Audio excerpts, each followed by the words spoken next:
जय हिंद साथियों, एक बार पुनः स्वागत है आप सभी का आपके अपने एजुकेशन न्यूज़ परिवार में। सबसे पहले यहाँ पे बात करूँगा सीईटी स्नातक भर्ती परीक्षा जो 2024 में होने वाली है, उसी को लेकर विशेष चर्चा होगी। काफ़ी विद्यार्थियों के मन में ये कंफ्यूज है कि सर किस सब्जेक्ट से कितने प्रश्न आने वाले हैं। सब्जेक्ट तो दे रखे हैं लेकिन सब्जेक्ट में कितने प्रश्न आएंगे, अब की बार क्या चेंज होगा, क्या पेपर में मैथ के क्वेश्चन ज़्यादा आएंगे, राजस्थान जी के ज़्यादा आएगी, कौन सा सब्जेक्ट ज़्यादा आने वाला है, उसका पूरा जो यहाँ पर इसकी खोपड़ी में आप छेद करने वाले हैं। ठीक है, सीईटी जो स्नातक भर्ती परीक्षा है, इसमें कौन कौन सी वैकेंसी आए ये भी हम चर्चा करेंगे। कितनी लगभग आपको 1/3 से कैसे बचना है ये भी चर्चा करेंगे। ठीक है, सबसे पहले वीडियो को लास्ट तक देखना है, स्किप नहीं करना है।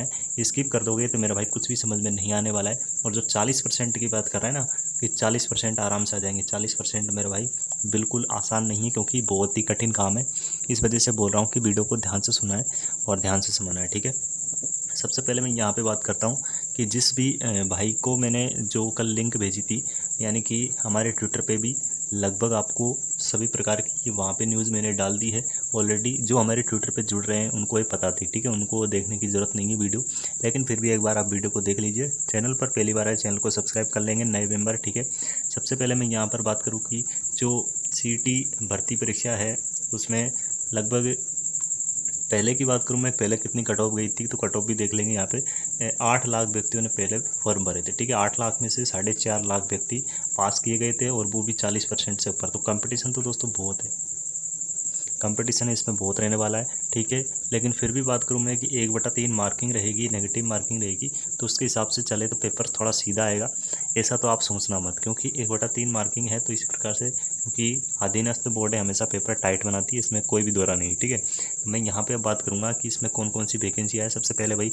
हम जिस एग्ज़ाम की तैयारी कर रहे हैं उसके बारे में कोई वैकेंसी है या नहीं है, तो सबसे पहले बात करूँ तो इसमें एक तो वीडियो की वैकेंसी है। ठीक है, और एक नेक्स्ट बात करूँ मैं यहाँ पर सेकंड नंबर पे पटवार की वैकेंसी है, लगभग 3000 भर्ती आने वाली, 2 बार आएगी।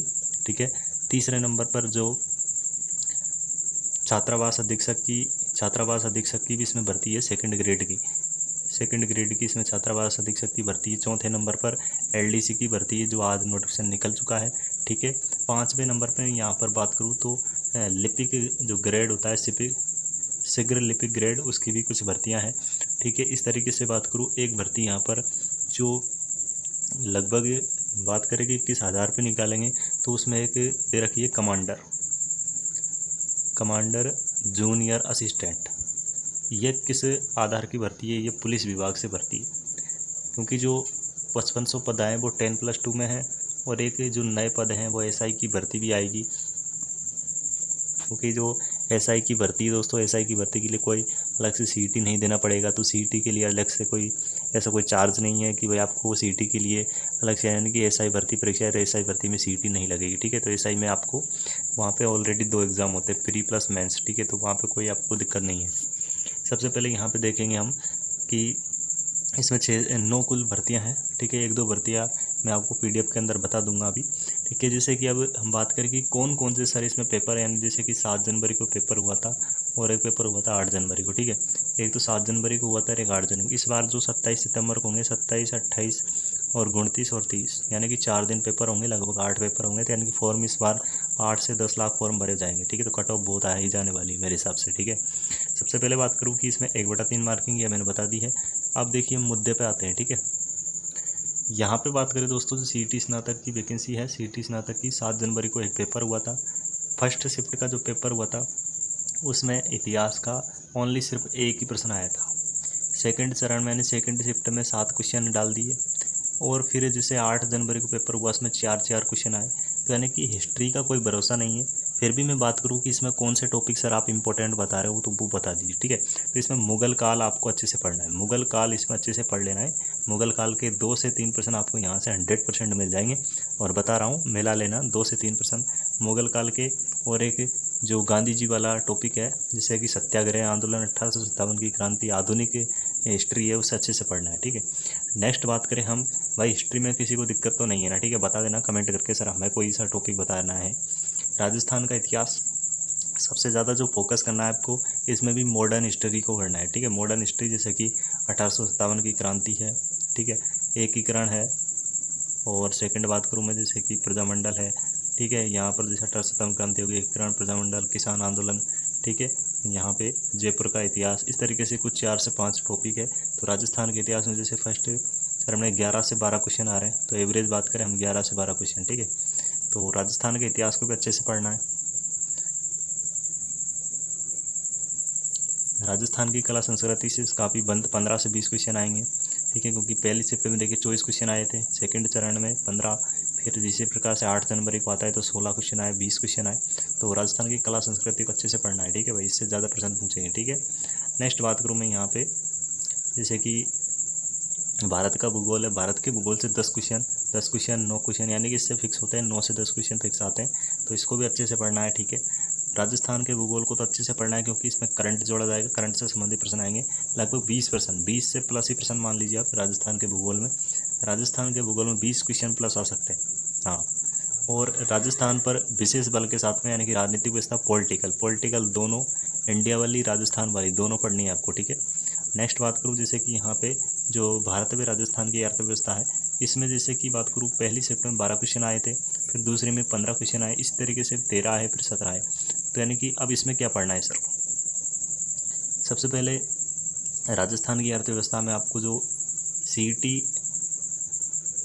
जो हमारी ये ग्रेजुएशन वाली इसमें अर्थव्यवस्था को जो अभी नवीन आई है 2023-24 की आई है, इसको अच्छे से पढ़ के जाना है, ठीक है, मैं बता दूंगा, ठीक है, टेंशन लेने की ज़रूरत नहीं है।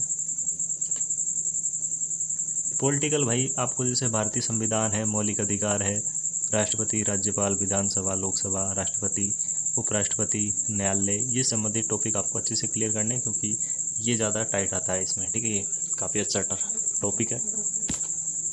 जैसे कि अब नेक्स्ट बात करें यहाँ पे भारत की विज्ञान, यानी कि सामान्य विज्ञान के कितने क्वेश्चन आए थे, तो पहली शिफ्ट में 8 आए थे, फिर सेकंड में 10 आए, फिर 9, यानी कि इसके भी 9 से 10 क्वेश्चन पूछे जाएंगे, ठीक है। सामान्य हिंदी का अच्छा वेटेज है, लगभग सभी पेपर में समान आया था, 10 क्वेश्चन आ रहे हैं तो 10 क्वेश्चन ही, इसको आपको छोड़ना नहीं है, 10 में से 10 क्वेश्चन करने हैं, ठीक है।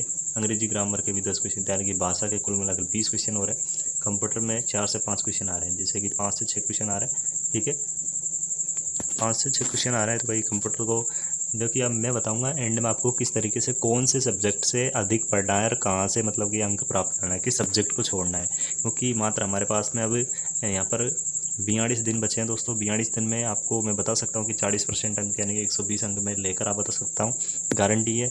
और किस तरीके से आप ला सकते हो बिल्कुल बताऊंगा, वीडियो को लास्ट तक बने रहिए, ठीक है। सबसे पहले एक ही रिक्वेस्ट कर रहा हूँ भाई बार बार कि चैनल पर नए, चैनल को सब्सक्राइब कर लो, लाइक शेयर कमेंट जरूर कर देना, ठीक है। जैसे कि अब यहाँ पे समसामयिक घटना है, यानी कि करंट अफेयर्स, राजस्थान का करंट आएगा या फिर इंडिया का, दोनों करंट आएंगे, लगभग 10 से 15 प्रश्न आते हैं, तो 10 से 15 इस बार करंट के प्रश्न ज़्यादा पूछे जा सकते हैं, ठीक है। अब देखिए कौन कौन से आपको टॉपिक अच्छे से पढ़ने हैं वो बात करेंगे, क्योंकि इसमें वैसे बात करूँ तो 13 सब्जेक्ट हमें नहीं पढ़नी है। सबसे पहले मैं यहाँ पे बात करूँ कि जो भारत का इतिहास है, इसको आप गोली मारो, इसको नहीं पढ़ेंगे आप बिल्कुल भी, ठीक है, इसको आप छोड़ देंगे, ठीक है। अब इसे छोड़ा नहीं है कि भाई सर ने बोल दिया कि छोड़ना ही, तो मेरे कहने में मत आ जाना भाई, भारत का इतिहास इसे छोड़ दो। राजस्थान का इतिहास इसे पढ़ना है, राजस्थान का संस्कृति पढ़नी है, भारत का भूगोल पढ़ना है, राजस्थान का भूगोल पढ़ना है, और पॉलिटी पढ़नी है। ये 4-5 सब्जेक्ट आपको अच्छे से क्लियर करेंगे, तब जाके 40% अंक आने की संभावना है। आर्ट्स वालों के लिए बोल रहा हूँ स्पेशल, ठीक है। नेक्स्ट बात करें हम राजस्थान, जैसे कि अर्थव्यवस्था नहीं आती है तो कोई दिक्कत नहीं है, अर्थव्यवस्था में आप करंट अफेयर यानी कि योजना वाला टॉपिक अच्छे से क्लियर करें।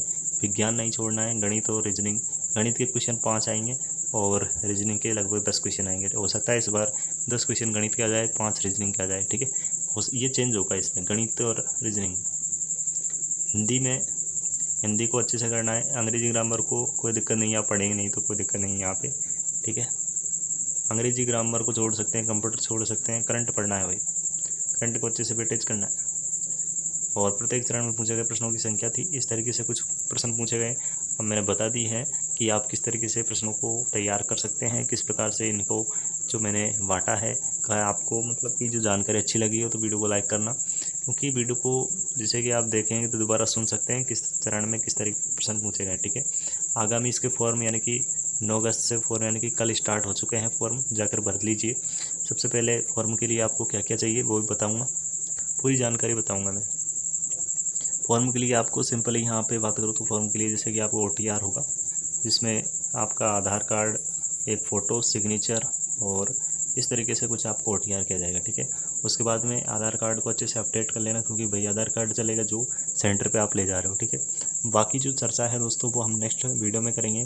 CET से संबंधित जो भी कुछ भी आपको जानकारी चाहिए तो इस चैनल पर मिल जाएगी, ठीक है। सबसे पहले जो भी मेरे भाई यहाँ पर जुड़े हुए हैं उनसे यही रिक्वेस्ट करूँगा कि आप यहाँ पर चैनल को सब्सक्राइब कर लें, ठीक है। धन्यवाद। जय हिंद, जय भारत, जय राष्ट्र।